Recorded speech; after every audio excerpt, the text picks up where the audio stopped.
నమస్తే, welcome to our channel. నేను సౌజన్య.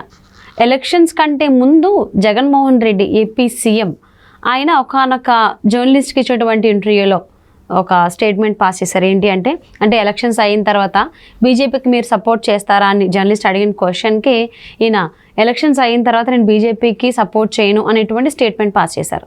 మరి ఇప్పుడు ఎన్డీఏ కూటమి కంటే లీడ్ చేస్తుంది బీజేపీనే కాబట్టి, నరేంద్ర మోదీయే కాబట్టి ఎన్డీఏకి సపోర్ట్ చేయకపోతే నెక్స్ట్ ఇంకొక ఆప్షన్ ఏంటి? ఇండియా కూటమి ఉంది. అంటే ఇండియా కూటమి జగన్మోహన్ రెడ్డి ఒకవేళ సపోర్ట్ చేస్తే మోదీ రియాక్షన్ ఏ విధంగా ఉండబోతోంది ఏంటి? ఈ అంశానికి సంబంధించి వారి విశ్లేషణ మనతో పంచుకోవడానికి ఈరోజు మనతో పాటు ఉన్నారు సీనియర్ జర్నలిస్ట్ దుర్గా కుమార్ గారు ఉన్నారు. వారితో మాట్లాడదాం. నమస్తే అండి. నమస్కారం మా సౌజన్య, మన వీక్షకులు కూడా నమస్కారం. So Jaganmohan Reddy AP CM ఆయన ఎలక్షన్స్ కంటే ముందు ఇచ్చినటువంటి ఒక ఇంటర్వ్యూలో ఒక స్టేట్మెంట్ పాస్ చేశారు. ఎలక్షన్స్ తర్వాత నేను బీజేపీకి సపోర్ట్ చేయను అని. అంటే ఇప్పుడు బీజేపీ ఉన్నటువంటి కూటమి ఏదైతే ఉందో ఎన్డీఏ, దానికి సపోర్ట్ చేయకపోతే నెక్స్ట్ ఆప్షన్ ఇండియా కూటమి ఉంది. అంటే ఇండియా కూటమికి సంబంధించి కొంతమంది నేతలు జగన్మోహన్ రెడ్డి కలిశారన్నట్టుగా కూడా వార్తలు వస్తున్నాయి. అంటే ఇప్పుడు జగన్మోహన్ రెడ్డి ఇండియా కూటమికి సపోర్ట్ చేస్తున్నాడా?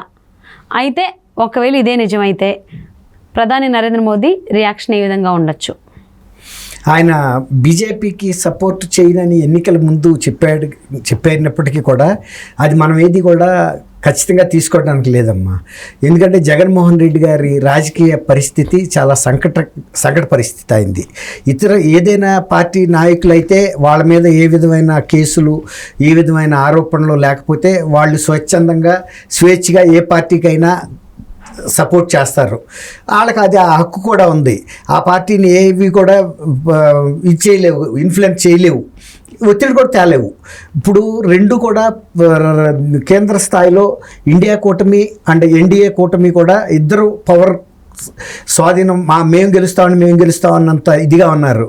కానీ ఎవరు గెలిచేది మనం ఇప్పుడు స్పష్టంగా చెప్పలేము. అయితే బీజేపీకి గతంలో వచ్చినన్ని సీట్లు అయితే రావు అనేది చాలా సర్వేల్లో తేలిపోయింది.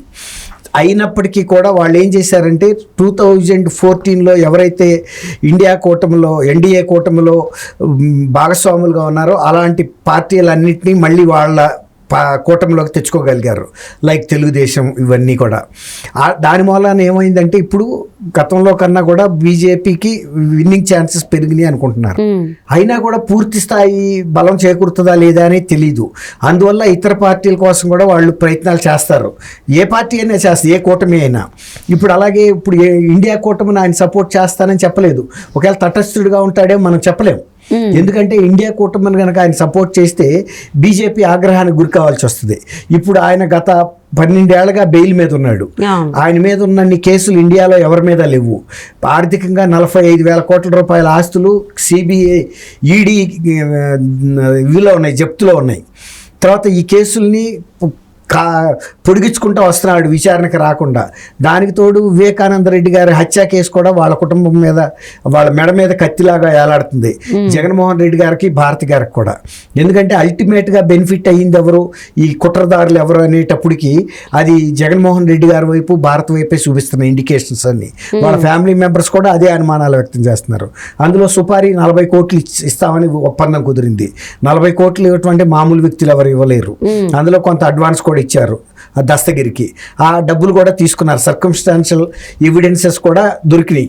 అంటే మరి ఇండియా కూటమికి సంబంధించినటువంటి సీనియర్ లీడర్లు జగన్మోహన్ రెడ్డిని కలిశారు అని కూడా వార్తలు వస్తున్నాయి. కలుస్తారమ్మా, కలవకుండా ఉండరు. ఇప్పుడు రెండు పార్టీలు తీవ్ర ప్రయత్నాలు చేస్తాయి తటస్థంగా ఉన్న పార్టీలని. ఇప్పుడు తృణమూల్ కాంగ్రెస్ పార్టీని కూడా వాళ్ళు కాంటాక్ట్ చేశారు. చేస్తే ఆమె ఏం చేసిందంటే నేను బయట నుంచి సపోర్ట్ చేస్తాను, ఒకవేళ మా అవసరం పడితేనని. అంటే మినిస్ట్రీలో జరగకపోవచ్చు కానీ సపోర్ట్ చేస్తానంది. అలాగే బిజు పట్నాయక్, నవీన్ పట్నాయక్ని కూడా ట్రై చేస్తున్నారు వాళ్ళు. ఎందుకంటే అతను గత 5-6 టర్మ్స్ నుంచి ఆయన చీఫ్ మినిస్టర్గా వరుసలో గెలుస్తూ వచ్చాడు. కాబట్టి ఆయన సపోర్ట్ కూడా ఇండియా కూటమి ట్రై చేస్తుంది. అట్లానే ఇండియా కూటమి ట్రై చేస్తుందని బీజేపీ చేయలేదని కాదు.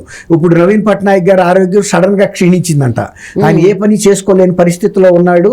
ఆయన ఆరోగ్య పరిస్థితి మీద మేము కమిటీ చేస్తామని చెప్పారు ఎవరు, ప్రైమ్ మినిస్టర్ మోడీ. అంటే దాన్ని బట్టి ఆయనకి ఆల్రెడీ గేలం వేస్తున్నట్టే కదా. అంటే బిజు పట్నాయక్ నాయకులకి, కార్యకర్తలకు కూడా సానుభూతి ఏర్పడుతుంది కదా. ఆయన అడగకుండానే, అంటే ఏదో కుట్ర జరిగింది, ఆయన ఫుడ్ పాయిజనింగ్ అయిందా ఏంటి అనేది తెలియదు. సడన్గా ఆయన ఆరోగ్య పరిస్థితికి బాగా క్షీణించిందని చెప్తున్నారు. మరి తెలియదు బయటికి, కానీ మోడీ గారికి అయితే తెలుస్తుంది. కాబట్టి ఆయన ఆఫర్ ఇచ్చాడు, మేము దీని మీద ఒక కమిటీ వేస్తాము అని. ఎందుకంటే బిజు పట్నాయక్ బ్యాచిలర్, ఆయన సహజంగా పనాళ్ళ మీద వీళ్ళ మీద కదా డిపెండ్ అవ్వాలి మొత్తం అంతా కూడా. చాలా ఆగర్భ శ్రీమంతుడు. వాళ్ళ నాన్నగారి టైంలోనే వాళ్ళకి అప్పుడు ఫ్లైట్ ఉండేది, ప్రైవేట్ ఫ్లైట్. బిజు పట్నాయక్ గారు ఉన్నప్పుడు ఆయన చీఫ్ మినిస్టర్గా చేశాడు. ఆయన అంత పెద్ద ప్రముఖుడు. మరి ఆయన బ్యాచిలర్గా ఉన్నాడు, ఒంటరిగాను. ఆయనకేం పెద్ద కోరికలు లేవు, ఆ కరప్షన్ లేవు. ఇప్పుడు ఆంధ్రప్రదేశ్లో లాగా కుంభకోణాలు ఏం లేవు ఆయన మీద. ఎవ్వరు కూడా, ప్రతిపక్షాలు కూడా విమర్శించవు. ఎందుకంటే ఆయనకి డబ్బు సంపాదన జేయం కానే కాదు, ఆయనకు ఉండాల్సిన ఆస్తులు ఉన్నాయి, ఆయనకి ఏం కోరికలు లేవు. అట్లా అనమాట. ఇప్పుడు ప్రయత్నం అయితే చేస్తారు. ఒకవేళ జగన్మోహన్ రెడ్డి గారు ఇండియా కూటమిలో చేరతానని కూడా ఎక్కడ హింట్ కూడా ఇవ్వటల్లా. కానీ ఒకవేళ కనుక చేరితే మీరు అన్నట్టు ఖచ్చితంగా మోడీ గారు దృష్టి ఈయన మీద పెడతాడు, నువ్వు గనక మమ్మల్ని కాదని. ఇప్పుడు ఆయన పరిస్థితి ఎట్లా ఉందంటే, ఇన్నాళ్ళు మేము మీకు సపోర్టింగ్ పార్టీగా ఉన్నాము, కానీ మమ్మల్ని వదిలిపెట్టి మీరు తెలుగుదేశంలో ప్రత్యర్థి పార్టీని మీ హక్కును చేర్చుకున్నారు. ఇప్పుడు వరకు ఆయన ఒక దత్తపుత్రుడిగా బీజేపీకి మోడీ గారికి మెలిగాడు. కానీ ఈయన ఓడిపోతాడనే ఇంటెలిజెన్స్ రిపోర్ట్స్ వలన వాళ్ళు ఇతను వదిలేసి తెలుగుదేశాన్ని కూటమిలోకి తీసుకున్నారు. అయితే 10-12 సీట్లు వస్తాయని కొన్ని సర్వే రిపోర్ట్లు చెబితే అంటున్నారు. కానీ నేనైతే వ్యక్తిగతంగా కాంగ్రెస్ వైఎస్ఆర్సీపీకి 10-12 సీట్లు వస్తాయని అయితే నేను అనుకోను. ఏదైనా 3-4 సీట్లు మ్యాక్సిమం రావచ్చు. అది కూడా చెప్పలేము, ఎందుకంటే తీవ్రమైన వ్యతిరేకత అయితే ఉంది. అవి అన్ని సర్వే రిపోర్టుల్లోనూ వచ్చినాయి. సర్వే రిపోర్టులు కాకపోయినా మనకి ఫీల్డ్ క్షేత్రస్థాయి నుంచి కూడా అందుతున్న సమాచారం అదే. ముంజేతి కంకణానికి అర్థం ఎందుకు, మనం ఆంధ్రప్రదేశ్లో ఎక్కడికి వెళ్ళినా కూడా అదే వినపడుతుంది. ఎందుకంటే ఈయన ప్రజలను ఒక రకంగా చాలా హింసించాడు. ఈ 5 ఏళ్ల పాలనలో వాళ్ళకి చేసిన మేలు లేకపోగా కీడు, రాష్ట్రానికి కూడా అప్పుల భారం పెంచాడు. మద్యపానాన్ని ఇంకా లిబరలైజ్ చేసి చీప్ లిక్కర్ ద్వారా ఆరోగ్యాలు దెబ్బతీస్తున్నాడు, కుటుంబాల ఆర్థిక పరిస్థితి దెబ్బతింది. తర్వాత ఇసుక లేకుండా చేసి చేతి వృత్తులకి దెబ్బతింది.